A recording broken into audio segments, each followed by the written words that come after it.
If you're loving this podcast, be sure to check out the full lineup. From news and local politics to sports and true crime. Find your next great listen right now at duluthnewstribune.com/podcasts. That's duluthnewstribune.com/podcasts.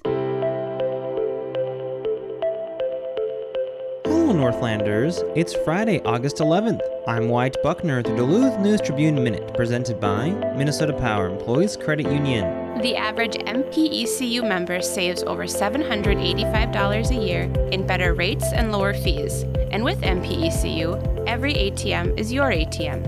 With their free checking program, you get ATM fee reimbursements at any ATM anywhere in the U.S. Check out Minnesota Power Employees Credit Union's services online at mpecu.com or visit their offices in downtown Duluth, Arrowhead Road, or Miller Trunk Highway.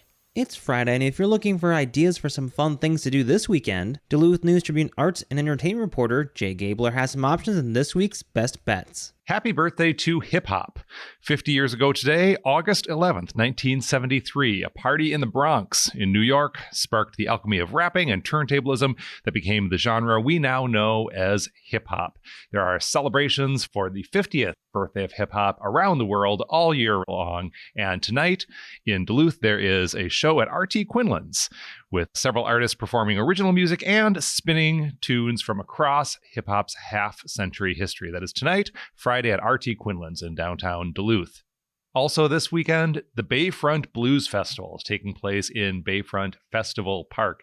Huge festival with 3 days of live blues music. You might have seen my recent post about a new documentary on the history of the Chicago Blues. Well, two legends of the Chicago Blues are taking the Bayfront stage this weekend. Tonight, Friday, Elvin Bishop's Big Fun Trio play the festival, and tomorrow's closing act, Saturday night, Charlie Musselwhite. That is down at Bayfront Festival Park in Duluth. And if you are among the many people mourning the late, great Paul Reubens, better known for his character Pee Wee Herman, you might want to mark your calendar for this coming Tuesday night, because at the Zeitgeist Cinema, also in downtown Duluth, there's going to be a one-time screening of Pee Wee's Big Adventure, that beloved film that turned Pee Wee Herman into a household name. That's this coming Tuesday, August 15th at the Zeitgeist Cinema in Duluth. For more information on these and other best bets, check out duluthnewstribune.com. I'm Jay Gabler. Now here's a look at today's headlines.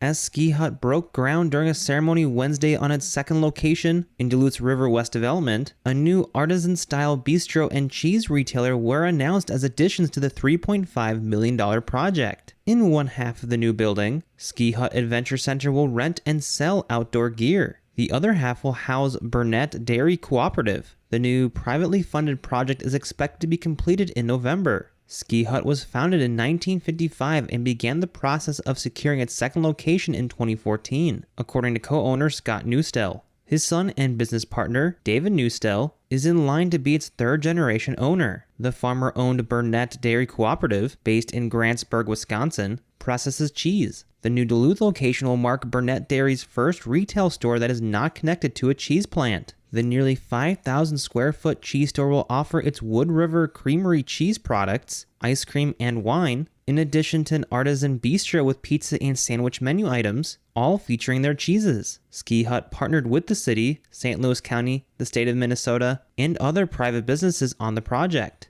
Lead developer Brad Johnson began assembling the property decades ago and approached Burnett Dairy about the partnership with the River West development. Johnson, Daryl Goldberg, and Dave Goldberg own River West, as well as Spirit Valley Land Company, which encompasses the 16-acre development. Attendees at the groundbreaking ceremony were also invited to tour one of the 3 constructed River West vacation homes at the development. According to Johnson, the vacation rentals have a 60 to 70% occupancy rate. Construction on 3 more vacation rentals and their roads are underway. In September, construction on an additional 14 vacation rental units will begin. There is also a possibility to construct an apartment building with 120 residential market rate units on the development, and another lead on a new 3,000 square foot sit-down restaurant across the way.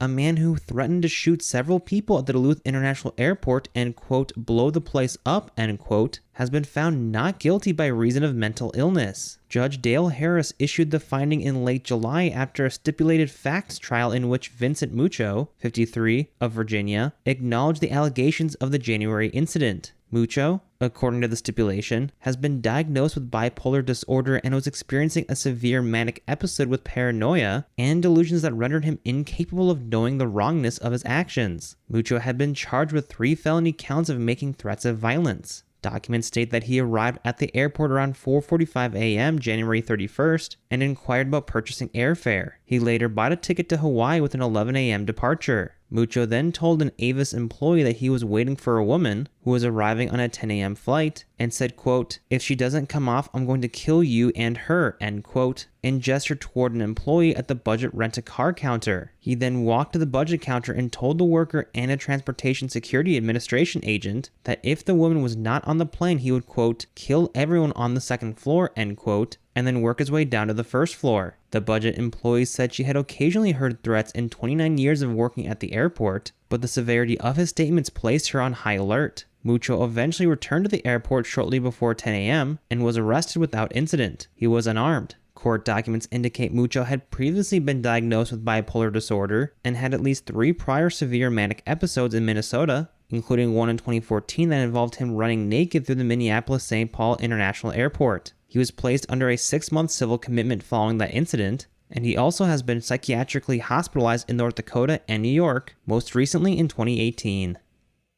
Now here's a look at your forecast, brought to you by Superior Telegram's history podcast, Archive Dive. Weather for the Duluth area today, looking at some patchy fog and showers in the morning, and then more isolated chances of showers in the afternoon. High temperatures in the mid-60s, dropping down into the upper 50s for tonight with an occasional isolated pop-up shower or storm. Heading into the weekend for Saturday, warming up back into the low 70s with partly to mostly cloudy skies and a chance of an isolated storm.